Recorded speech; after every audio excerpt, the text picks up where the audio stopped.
Yo, Beanie Sigel, what's cracking, my brother? Charlamagne, what's up, man? Hey, first things first, respect to you, man. Haven't had the pleasure of meeting you yet. You know, I'm in your city. I look forward to meeting you real soon, bro. Yes, sir. And you know what everybody talking about, that new real record to Jay-Z. I don't want to call it a diss record because you don't sound bitter. It's like I'm not really like dissing Jay. Like there's certain parts in there where it's like my emotions.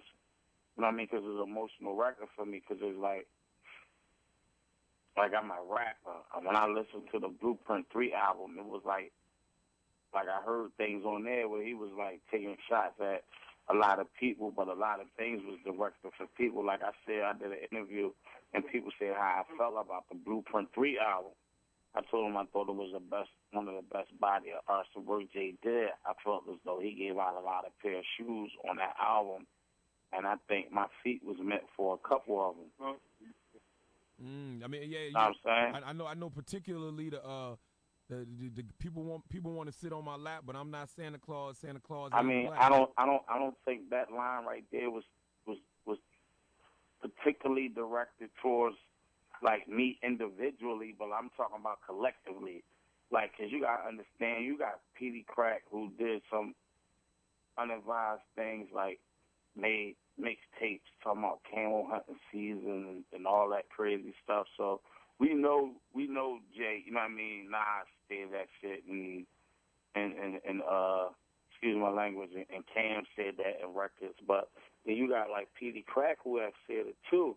So when you listen to I'm Already Home and he's saying, oh, they call me a camel, half man, it's not that he's just addressing those individual people. Like, it's the rock in the whole, because, like, who else is he talking about? Like, Jim Jones diss him, Game diss him, and all these other people diss him.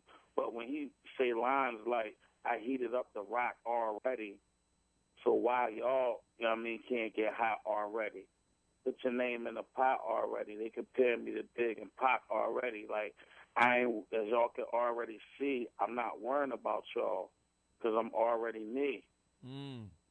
Like, when you listen to them lines, like, they them lines that's like, that I know, like as a rapper, I understand because I know what he do.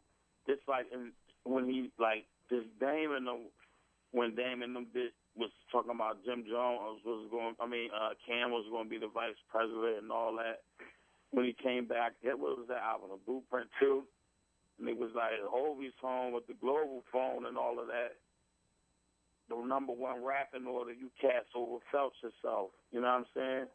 That was like not shots just that people thought was at Kane. That was at Dame Dash and them too. Like, I know when he's slick in records. You know what I'm saying? Because I know him.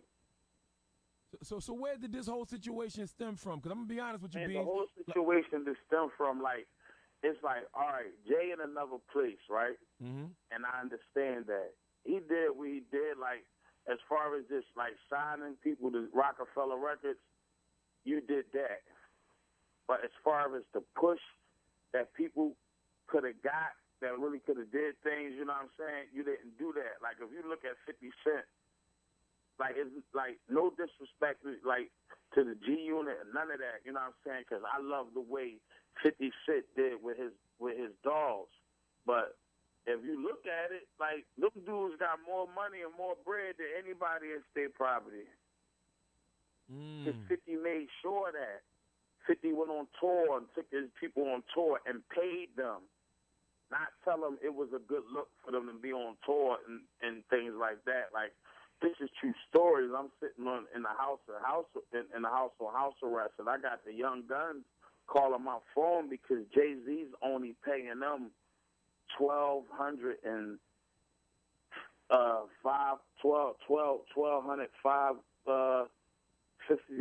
or whatever it is, $1,200 a show, and they had to split it at the end of the day. Like shows where we went on, his was supposed to be promos, but checks, man, that he was making, but it was just that's us paying dues. It was a good look.